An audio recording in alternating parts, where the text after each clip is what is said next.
The following is a presentation of the Belly Up Sports Media Network. 1420 Sports Bar Podcast, Yankees Week in Review. Listen in throughout the baseball season as we will go over the week that was for the New York Yankees. We'll talk about what went right, what went wrong this week, this day in Yankees history, Yankees birthdays, and predictions of what the Bronx Bombers record will be at the end of the upcoming week. It's 1420 Yankees Week in Review, the Yankee Tavern North, brought to you by SeatGeek. So put on your pinstripes, grab a beer, and let's get in.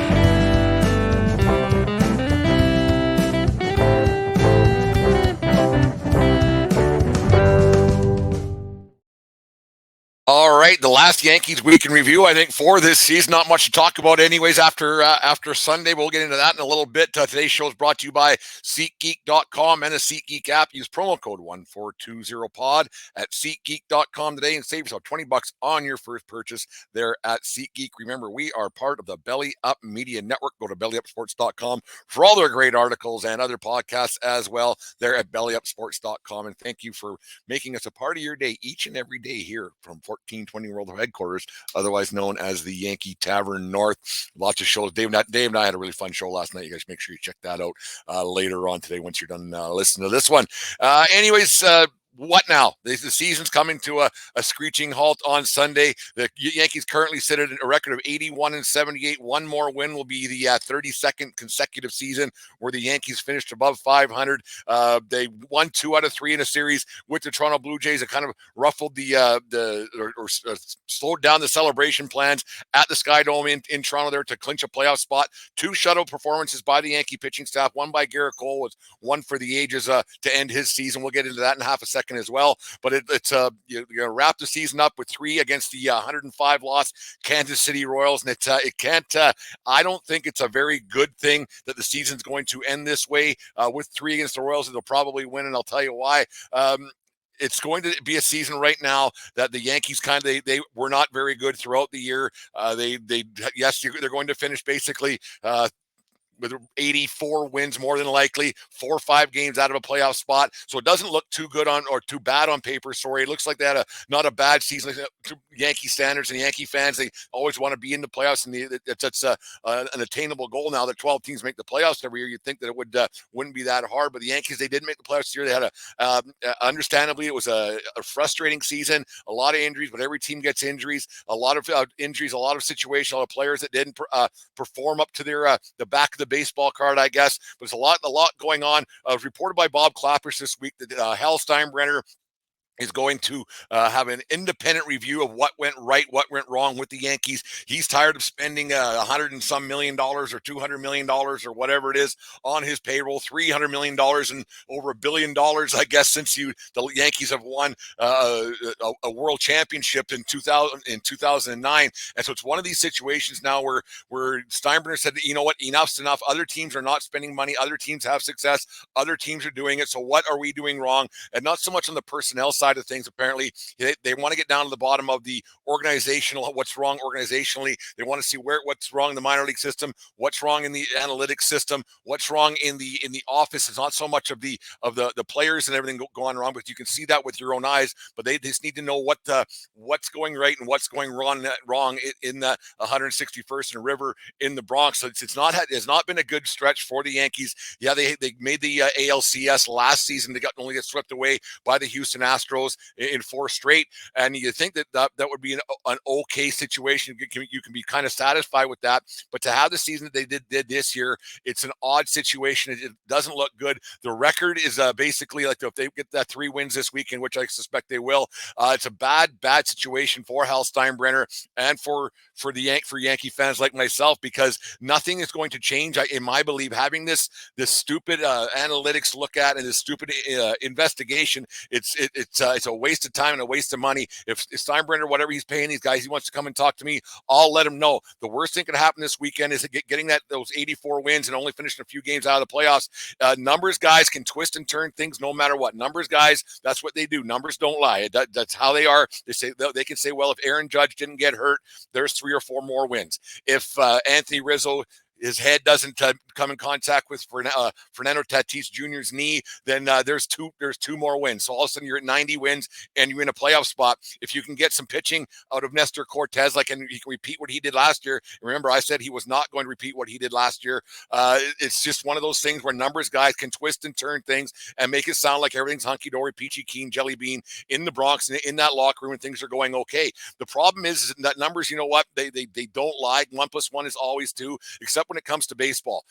You have to have some feel. You have to have a little bit of a touch to the game and see what's going on behind closed doors and see what's going on the field as well. And the Yankees just didn't have a team that was anywhere near a championship caliber ball club. The analytics guys will twist and turn things and make it sound like they're right there and they're close. And Cashman will be right there and say, yeah, we're close. We didn't have an injury here. But like I said earlier, everybody gets injuries. So that's nothing that Cashman can hang his hat on. You look at guys that they started the season with Josh Donaldson. No matter what, he's always going to make this.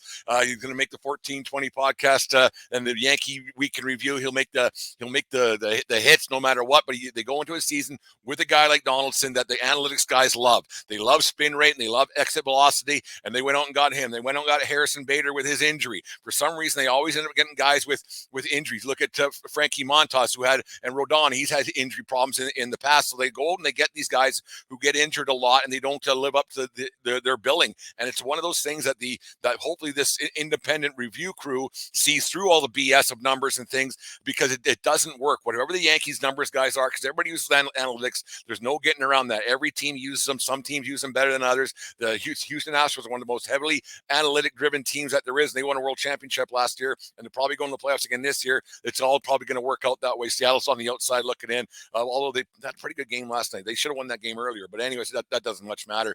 The analytics team that the Yankees have put together is broken. Their system is broken. Their spin rate, their exit velocity. You know when exit velocity works? When you hit the fucking baseball. There's my first swear word of the show today.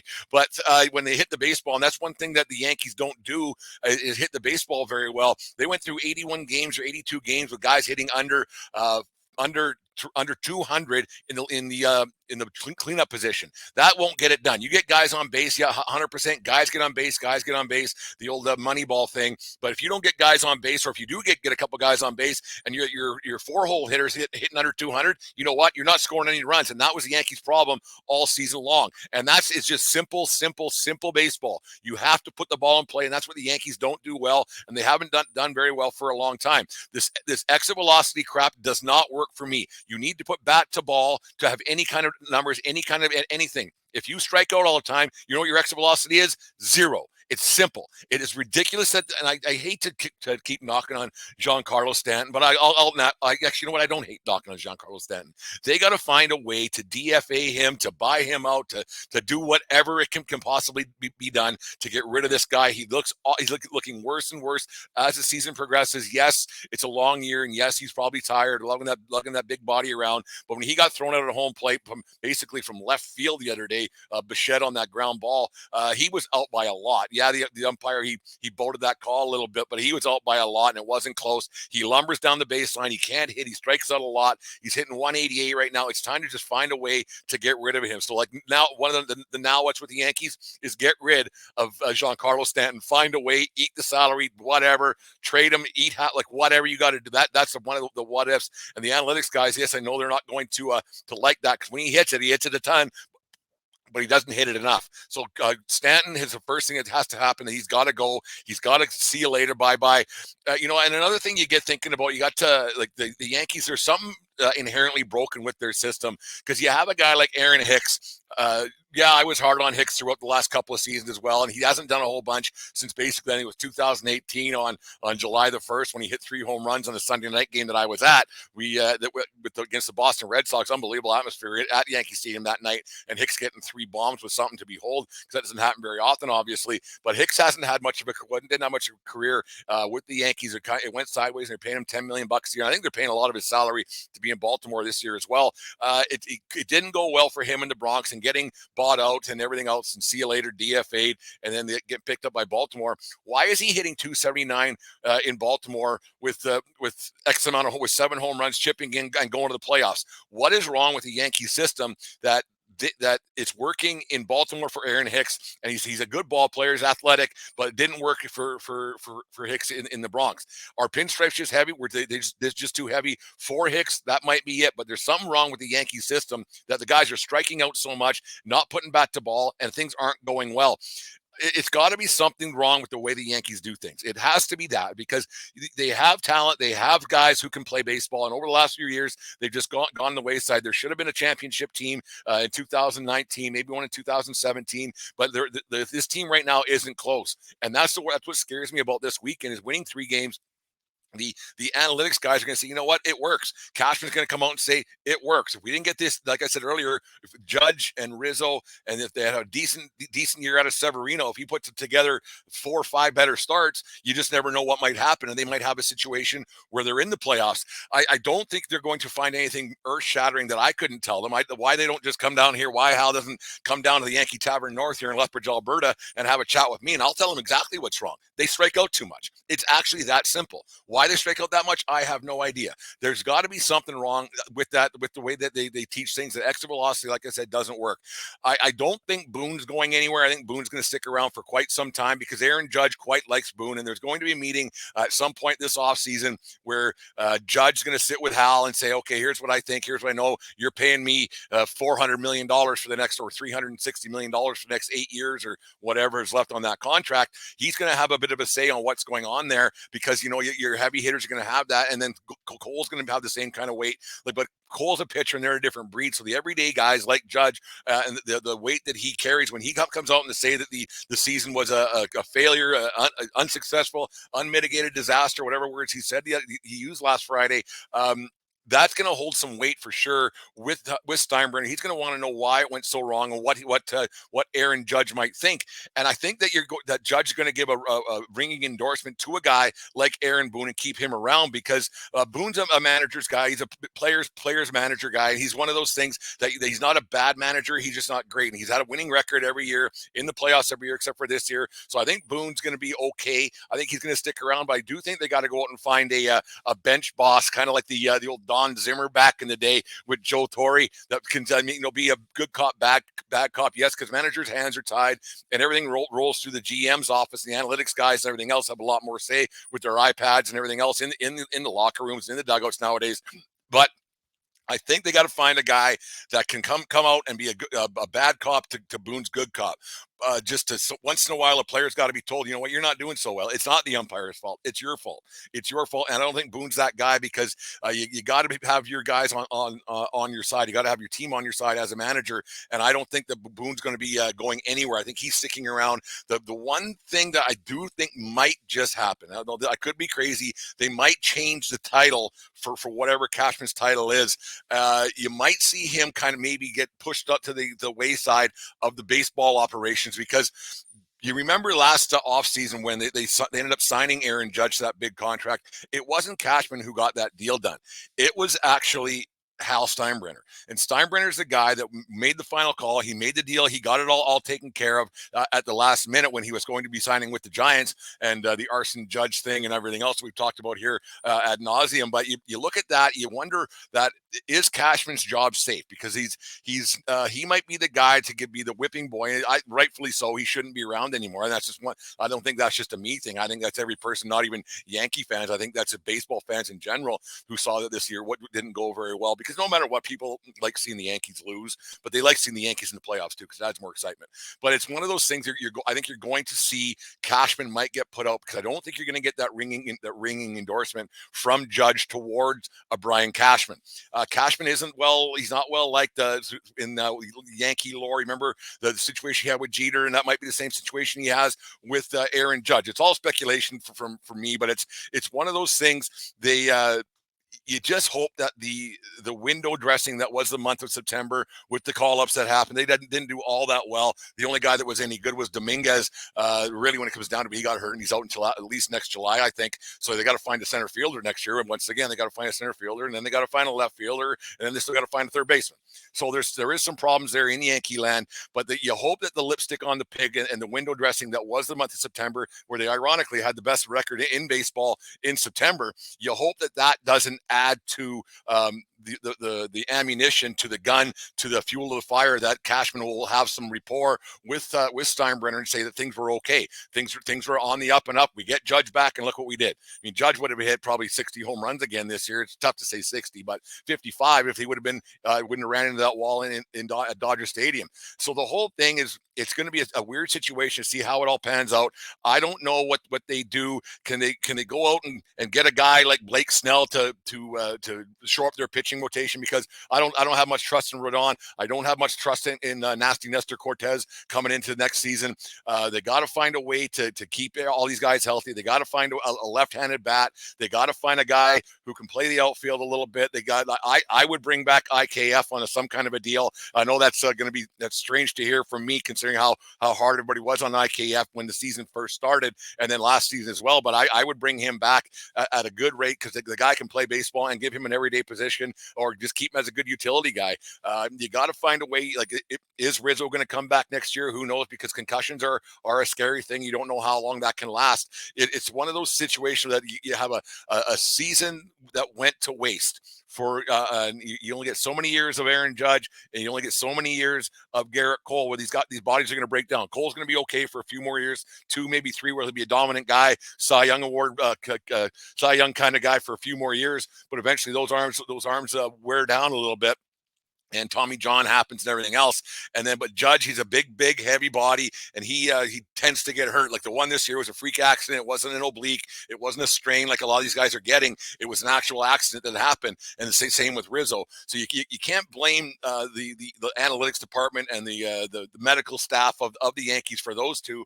But it just seems like they always get guys that are hurt. And like, to have Rizzo playing as long as he was, that's one where you can blame on the medical staff, where he was hurt for a very long time. He was playing hurt for a very long time with a concussion. It's scary with all the stuff that we do know about concussion. So it's going to be interesting how it all pans out. Like I said, I don't want them to win these 3 games this weekend, and I like them to get one. So they finished above 500, not at 500, and to keep that streak going, which means absolutely nothing. It's lipstick on a pig once again, means absolutely nothing. All these records mean nothing. Making the playoffs means nothing. Getting 2 more games means nothing. Going to an ALCS or winning an ALCS and getting to a World Series, that means something. Winning a World Series obviously means something, but just getting above 500, it means absolutely nothing. You get 3 more games or whatever it is, or 2 more games that might happen to a few teams starting on Tuesday when the wild card gets going. Getting 2 more games doesn't mean anything really in big picture. You get 2 more games than the Oakland A's and the Kansas City Royals. It means absolutely nothing. Playoff success, and you have to get the ALCS and then into a World Series. That's actual playoff success. Like, you just look at, there just doesn't seem to be any fire with this team. There doesn't seem to be any emotion with this team. I don't know what kind of a bench boss, like there's a reason why Mattingly has, like, everybody calls for Mattingly to come back and be the guy. But there's a reason why he hasn't come back. He's probably had multiple opportunities, or maybe he hasn't. Maybe he doesn't get along with Cashman either. I don't know. That's all speculation. I haven't had a talk with Donnie Baseball, so I don't know. But you haven't read that he's coming back or anything else. So you don't know why he hasn't been invited back and why he hasn't been in pinstripes. He's been in a lot of benches throughout baseball, and I saw him obviously he's with the Jays right now. But I think they need a guy like that and get some emotion back onto that bench, because it just seems to be a lot more analytics guys running around that dugout after a home run hit. And you got a lot of guys in golf shirts and not in uniform. So I think there's got to be something. I'm sure all teams have it, but I obviously watch a lot more Yankee games than anything else. But you just got it. The team just doesn't have any emotion to it. They seem very dull, very bland, almost too businesslike. Like, you look at last night when Bryce Harper, he went absolutely bananas on the umpire last night. I'm not going to bring up his name because I hate besmirching umpires because I'm an official as well. But you just see that emotion that Harper has. And then whenever he came up for free agency a few years back, they didn't even offer him a contract. And having a guy like Harper on your bench who has that grit, who has that determination, and has that emotion, that's the guy the Yankees kind of need. Judge isn't that kind of guy. He's very low key and everything else. They need a guy with some emotion that plays with a little bit of grit. And the Phillies have that. The Phillies have a number of guys, but it all gets started with Bryce Harper on that bench and in that locker room, and the way he was throwing his helmet at up in the stands last night. He signed it for the kid. He just seems to have that it factor that the Yankees just don't seem to have. They don't have that grit. They don't have that determination. They're too businesslike. They need to go out and have a little bit of fun and get something going again. It's just too bad that this season ended up the way it did. You could kind of predict it with the roster construction, the way that it was, that it didn't. They just didn't have it this year. They weren't going to have it this year. They were never going to be better than Houston Astros, who are the world champions, defending world champions. They're not better than Atlanta. They're not better than the Dodgers. Like they're just not with what they went in with this season. And like I said, going out and wasting a year of Judge's contract and Gerrit Cole's contract, it's a tough pill to swallow, because you only get so many generational guys like that, every on your team, because it's 2 generational players that you have on your lineup. And Cole gives you a chance to win 30 times a year when he goes out there and pitches. So they didn't get it done this year. They weren't going to get it done this year. It's not a surprise. It's a huge disappointment to see it, but it's like I said, it's not a surprise that they weren't going to do it. They went into a lineup with the season without a catcher. The Trevino, he's good. He's not great. So they're going into next year without a catcher. They're going in without a third baseman. They're going in without a left fielder. And as of right now, they don't have a center fielder either, because Dominguez is out until at least July, and he's an unproven rookie. So there's a lot of questions to be answered, like we talked about a few weeks ago. There's a lot to be answered, and you don't know where it's all going to go. And you just hope that this independent contractor has maybe give me a call, and we can have a chat over a couple of beers and figure this all out for the Yankees, because it ain't looking good for next year. We talked about it last week on the Yankee Week in Review, and it's one of those things you just don't know where they're going to end up and how it's all going to be put together and what they're going to find. And is Cashman's job safe? I don't think it is. I actually don't think it is. They're going to find that the guy that's been running this operation for a long time, this independent contractor, is going to say there's the problem. That is the root of the problem. And all the nerds, they better beware too, because if the Yankees win 3 this weekend, they got 84 wins, and you just never know what might happen. And it scares me that they might be able to put that lipstick onto that pig and they run it back another year. They can't run it back another year and do this again. It's not like they're just not good enough. Like that's just what it is. They're just not good enough as they are currently constructed, and that's just the plain facts. But anyways, there's my little talk for today on the New York Yankees. Here is a here's a word from our friends at SeatGeek. The foul baller. If there's a ball that's gone foul, he's gone to get it. Under his watchful gaze, all bevs, binoculars, and ballpark brats are safe. He's the only thing that stands between his section and certain destruction.